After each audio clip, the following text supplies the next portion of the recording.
Hello दोस्तों, जैसा कि पिछले वीडियो में हम लोग मापन चैप्टर पढ़ रहे थे और मापन चैप्टर में हम लोग भौतिक राशि के प्रकार और मात्रक के प्रकार और मात्रक की पद्धतियाँ बताए थे कि मात्रक की पद्धतियाँ 4 प्रकार की होती है, MKS, FPS, CGS और SI पद्धति। तो यही सब पढ़े थे और आज सबका हम भौतिक राशि जितना भी है सबका सूत्र लिखते हैं और भौतिक राशि कौन कौन है उसका सूत्र और उसका एसआई मात्रक क्या होता है इसको लिखते हैं। ये आप लोग के जरूरी एग्जाम में पूछता है, ठीक है। 1 नंबर के इस फार्मूला से जरूरी 1 नंबर के क्वेश्चन उठाता ही है। तो चलिए हम लोग यहाँ से स्टार्ट करते हैं। सबसे पहले देखिए, समझ लीजिए कि लंबाई को मीटर में मापा जाता है। लंबाई को किस में मापा जाता है?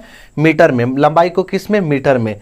द्रव्यमान को किलोग्राम में मापा जाता है, केजी में मापते हैं और समय को सेकंड में मापते हैं। ये तो पीछे भी बता चुके हैं। अब देखिएगा लंबाई के बराबर कौन कौन हो सकता है। तो लंबाई के बराबर खुद लंबाई हो सकता है, चौड़ाई हो सकता है। कोई कितना चौड़ा है तो यानी एक तरह से लंबे न है, या कितना ऊंचा है तो कितना ऊंचा है एक तरह से लंबाई के ही बराबर होता है, या गहराई कितना गहरा है, या किसी चीज की त्रिज्या या दूरी या विस्थापन, इतना सारा है। कौन कौन? लंबाई, चौड़ाई, ऊंचाई, गहराई, त्रिज्या, दूरी, विस्थापन। तो वो किसके बराबर हो सकता है? लंबाई के बराबर। और सबको मीटर में मापेंगे। चौड़ाई रहेगा तब वो मीटर में मापेंगे, लंबाई रहेगा तब वो, चौड़ाई रहेगा तब वो, ऊंचाई, गहराई, त्रिज्या, दूरी को भी हम मीटर में भी मापते हैं, क्योंकि कितना मीटर दूर है तो कितना यहाँ से लंबा है, यही ना कह सकते हैं। तो इतना कोई भी आ गया इसमें से तो सबको हम किस में मापेंगे? मीटर में ही मापेंगे।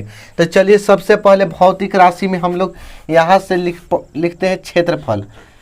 क्षेत्रफल देखिएगा, क्षेत्रफल किसी चीज का क्षेत्रफल। तो क्षेत्रफल का फॉर्मूला क्या होता है, सूत्र क्या होता है? तो क्षेत्रफल का सूत्र होता है लंबाई गुणा चौड़ाई। क्या होता है? लंबाई गुणा चौड़ाई। लंबाई को किस में मापेंगे? तो हम बताएं लंबाई को मीटर में, चौड़ाई को भी किस में? मीटर में, क्योंकि चौड़ाई भी एक तरह से लंबाई के ही बराबर होता है, मीटर में। मीटर से गुणा हुआ तो क्या हो गया? मीटर स्क्वायर हो गया। क्या हो गया? Metre square. तो कोई अगर क्षेत्रफल के मात्रक पूछेगा तो क्या कहिएगा कि मीटर स्क्वायर होता है क्षेत्रफल के मात्रक। देखिए आप किसी चीज के क्षेत्रफल निकालते होंगे तो वहाँ अंत में मात्रक में मीटर स्क्वायर अगर सेंटीमीटर में दिया रहता है तो सेंटीमीटर स्क्वायर लिखते जरूर होंगे। तो इसलिए क्षेत्रफल का मात्रक क्या होता है? मीटर स्क्वायर होता है। अब आता है आयतन। क्या आता है? आयतन। यहाँ लिखेंगे आयतन। तो आयतन के जो फार्मूला होता है वो होता है लंबाई गुणा चौड़ाई गुणा ऊंचाई। लंबाई गुणा चौड़ाई गुणा ऊंचाई होता है। तो देखिएगा, समझिए, लंबाई को किस में मापेंगे? तो लंबाई को मीटर में। चौड़ाई को भी किस में मापते हैं? मीटर में, क्योंकि लंबाई के बराबर होता है। ऊंचाई को भी किस में मापते हैं? मीटर में ही मापते हैं। तो मीटर में मीटर से 3 बार गुणा हो गया तो मीटर क्यूब हो गया, ठीक है। तो यानी अगर कोई आयतन के मात्रक पूछेगा तो क्या कहिएगा? Metre cube. आयतन के मात्रक क्या कहिएगा? मीटर क्यूब, ठीक है। समझ में आ रहा है? आगे चलिए। इसके बाद चाल का फॉर्मूला क्या होता है? चाल, तो किसी चीज का चाल निकालने के लिए फॉर्मूला होता है दूरी बटे समय। दूरी बटे समय, देखिए बटा ही लिखे हैं, दूरी बटे समय, या तो नीचे भी लिख सकते हैं चाहे इस तरह से। तो दूरी बटे समय। चाल बराबर कोई फॉर्मूला पूछेगा तो क्या बोलिएगा? चाल बराबर दूरी बटे समय। दूरी किसके बराबर होता है? तो दूरी एक तरह से लंबाई के बराबर होता है। तो लंबाई को किस में मापते हैं? मीटर में। अब बटा समय है तो समय को किस में मापते हैं? समय को सेकंड में। तो इसलिए चाल का मात्रक होता है मीटर प्रति सेकंड। समझ में आ रहा है कि नहीं आ रहा है? चाल का मात्रक क्या होता है? मीटर प्रति सेकंड होता है। चाल का मात्रक क्या होता है? मीटर प्रति सेकंड। इसके बाद देखिएगा, इसके बाद आता है वेग। वेग का फॉर्मूला क्या होता है? तो विस्थापन बटे समय होता है। वेग बराबर क्या होता है? विस्थापन बटा में समय। विस्थापन बटे समय। विस्थापन भी किसके बराबर होता है? एक तरह से लंबाई के ही बराबर होता है। तो इसलिए हम मीटर और समय का सेकंड, यानी चाल रहे चाहे वेग रहे, दोनों का मात्रक सेम टू सेम होता है। दोनों में अंतर है, बहुत अंतर है, अदिश सदिश का अंतर है, ठीक है। बाकी दोनों का मात्रक सेम टू सेम होता है। तो चाल बराबर दूरी बटे समय और वेग बराबर क्या होता है? विस्थापन बटे समय। इसके बाद आता है त्वरण। त्वरण, त्वरण का फॉर्मूला क्या होता है? तो वेग में परिवर्तन बटे समय, ऐसे होता है फॉर्मूला। तो वेग में परिवर्तन या वेग, तो वेग बटा में समय, ठीक है, वेग बटे समय। त्वरण बराबर क्या होता है? वेग बटे समय। त्वरण वेग बटे समय, तो वेग को किस, वेग का क्या होता है मात्रक? मीटर प्रति सेकंड। देखिएगा वेग का मात्रक क्या होता है? मीटर प्रति सेकंड। एगो बटा सेकंड हो गया, तो एगो बटा था एगो और बटा हो गया, तो दो गो बटा हो गया, यानी मीटर प्रति सेकंड स्क्वायर। ठीक है, त्वरण का मात्रक क्या होता है? मीटर प्रति सेकंड स्क्वायर। अरे देखिए यहाँ नहीं समझ में आया होगा आप लोग, मीटर बटा सेकंड है ना जी, मीटर बटा सेकंड है, मीटर बटा सेकंड बटा फिर सेकंड है, तो सेकंड ये ऊपर चल जाएगा तो मीटर बटा सेकंड स्क्वायर हो जाएगा। चाहे इसको ऐसे भी लिख सकते हैं। ठीक, समझ में आ गया? चलिए आगे देखिए, आगे आता है बल। बल, तो बल का फॉर्मूला क्या होता है? द्रव्यमान गुणे त्वरण। क्या होता है? द्रव्यमान गुणे त्वरण। बल का क्या होता है? द्रव्यमान गुणे त्वरण। द्रव्यमान को किस, द्रव्यमान को क्या में मापते हैं? द्रव्यमान को केजी में मापते हैं, तो केजी हो गया गुणा। त्वरण का अभी तुरंत मात्रक लिखवाएं, क्या लिखवाएं? त्वरण है ना, तो त्वरण का क्या होता है? मीटर प्रति सेकंड स्क्वायर, तो हो जाएगा केजी मीटर प्रति सेकंड स्क्वायर। ये एक शब्द में क्या हो जाएगा? ऐसे केजी मीटर प्रति सेकंड स्क्वायर, या एक शब्द में इसको न्यूटन भी बोला जाता है, न्यूटन। ठीक है, बल का एसआई मात्रक क्या होता है? न्यूटन। बल का एसआई मात्रक क्या होता है? न्यूटन होता है। ठीक है, तो इसलिए बल का क्या हो जाएगा? न्यूटन हो जाएगा। तो या आप केजी मीटर प्रति सेकंड स्क्वायर भी कह सकते हैं। अब आता है कार्य। कार्य बराबर क्या होता है? बल गुणे विस्थापन। क्या होता है? बल गुणे विस्थापन। बल गुणे विस्थापन। देखिए कार्य बराबर होता है बल गुणे विस्थापन। तो बल को किस में मापते हैं? न्यूटन में। तो न्यूटन एन लिख दिए, न्यूटन का क्या लिख दिए? एन। आ गुणा विस्थापन, तो गुणा के लिए इनटू। अब विस्थापन को किस में मापते हैं? विस्थापन किसके बराबर होता है? लंबाई के बराबर, तो यानी एम। लंबाई को मीटर में, तो न्यूटन मीटर हो गया। तो न्यूटन मीटर को एक शब्द में जूल भी बोला जाता है। क्या बोला जाता है? जूल। न्यूटन मीटर को एक शब्द में क्या बोला जाता है? जूल। चाहे इतना भी लिख सकते हैं, न्यूटन की जगह पर इतना लिख सकते हैं, केजी मीटर प्रति सेकंड स्क्वायर। अब फिर एक और मीटर है, देखिए केजी मीटर प्रति सेकंड स्क्वायर और इनटू मीटर। तो मीटर से मीटर में गुणा होगा तो मीटर स्क्वायर हो जाएगा। तो केजी मीटर स्क्वायर प्रति सेकंड स्क्वायर किसके बराबर हो जाएगा? जूल के बराबर हो जाएगा। ठीक, कार्य का एसआई मात्रक। इसके बाद आता है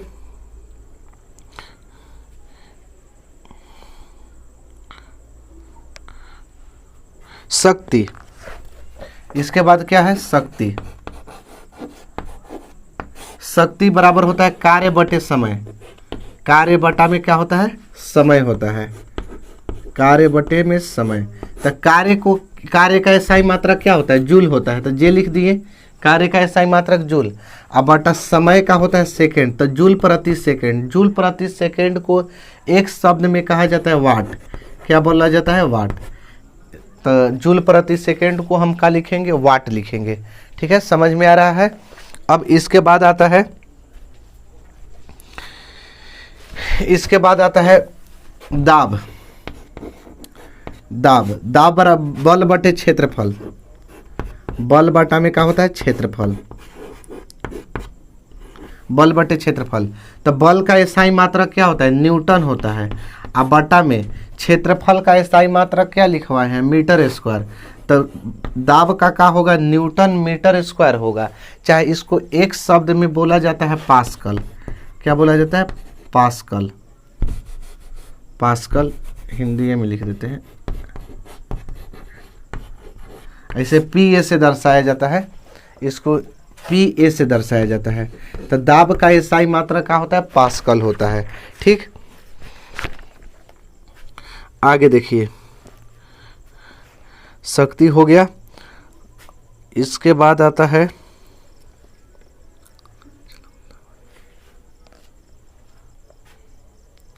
शक्ति, गतिज ऊर्जा। गतिज ऊर्जा। गतिज ऊर्जा बराबर फार्मूला होता है के ई बराबर 1/2 mv² होता है। ठीक है, 1/2 mv²। तो 1/2 m क्या है, द्रव्यमान है, द्रव्यमान अगुणे v², वेग का स्क्वायर होता है, वेग का स्क्वायर। ठीक, इसका भी एसआई मात्रक, कोई भी ऊर्जा हो उसका एसआई मात्रक जूले होता है, कोई भी ऊर्जा हो उसका एसआई मात्रक क्या होता है, जूल होता है। एक होता है स्थितिज ऊर्जा, स्थितिज ऊर्जा, स्थितिज ऊर्जा, स्थितिज ऊर्जा का फॉर्मूला होता है mgh, यानी कि m से हो गया द्रव्यमान, गुणे g से हो गया गुरुत्वीय त्वरण, h से हो गया ऊंचाई। तो देखिए यहाँ से द्रव्यमान गुणे गुरुत्वीय त्वरण, गुरुत्वीय त्वरण गु मैंने समझ जाइएगा, गुरुत्वीय त्वरण गुणे ऊंचाई। इसका भी एसआई मात्रक क्या होता है, जूल। कोई भी ऊर्जा कहीं भी दिखाई दे उसका एसआई मात्रक क्या मारना है, जूल मारना है। ठीक है, ऊर्जा कहीं भी दिखाई दे उसका एसआई मात्रक क्या मारेंगे, जूल मारेंगे। इसके बाद आता है प्रतिरोध, प्रतिरोध, प्रतिरोध, प्रतिरोध बराबर होता है R बराबर V/I, यानी वेग बटे, सॉरी भी वेग नहीं है, प्रतिरोध बराबर होता है भी विभवांतर बटे धारा, विभवांतर बटा में धारा, धारा। तो इसका हो जाएगा प्रतिरोध का एसआई मात्रक ओम होता है, क्या होता है, ओम। ठीक है, आगे देखिएगा,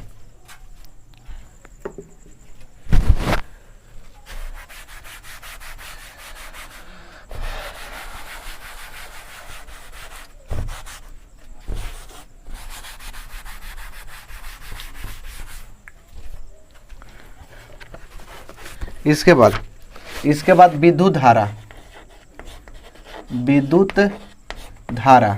तो विद्युत धारा का फॉर्मूला होता है Q बराबर IT, Q बराबर IT, तो I बराबर Q/T, यानी कि आवेश, आवेश बटे समय, आवेश प्रवाह की दर को विद्युत धारा कहते हैं, आवेश बटे समय। तो विद्युत धारा का एसआई मात्रक होता है एम्पियर, क्या होता है, एम्पियर। सब लिख लीजिएगा, बहुत काम करेगा। ठीक है, इसके बाद आता है आवेश, आवेश, आवेश बराबर होता है Q बराबर IT, तो यानी विद्युत धारा गुणे समय, विद्युत धारा गुणे समय। तो इसका एसआई मात्रक आवेश का होता है कूलॉम, क्या होता है, कूलॉम। विद्युत धारा का एसआई मात्रक क्या होता है, कूलॉम होता है। ठीक, इसके बाद आता है स्थितिज ऊर्जा हो गया, शक्ति हो गया,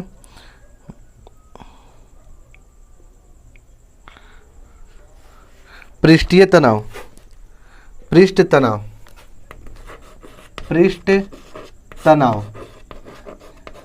पृष्ठ तनाव, पृष्ठ तनाव और दाब दोनों का एक ही फार्मूला होता है, बल बटे क्षेत्रफल होता है। ठीक है, बल बटे क्षेत्रफल। पृष्ठ तनाव हो गया चाहे दाब हो गया, दोनों का एक ही फार्मूला, बल बटे में क्षेत्रफल। तो बल का क्या होता है, न्यूटन होता है, और क्षेत्रफल का मीटर स्क्वायर, तो न्यूटन मीटर स्क्वायर हो जाएगा। ठीक है, पृष्ठीय तनाव का न्यूटन मीटर स्क्वायर हो जाएगा। इसके बाद देखिएगा विद्युत धारा का हो गया, प्रतिरोध हो ही गया। ठीक, त्वरण, गतिज ऊर्जा, स्थितिज ऊर्जा, कोणीय विस्थापन,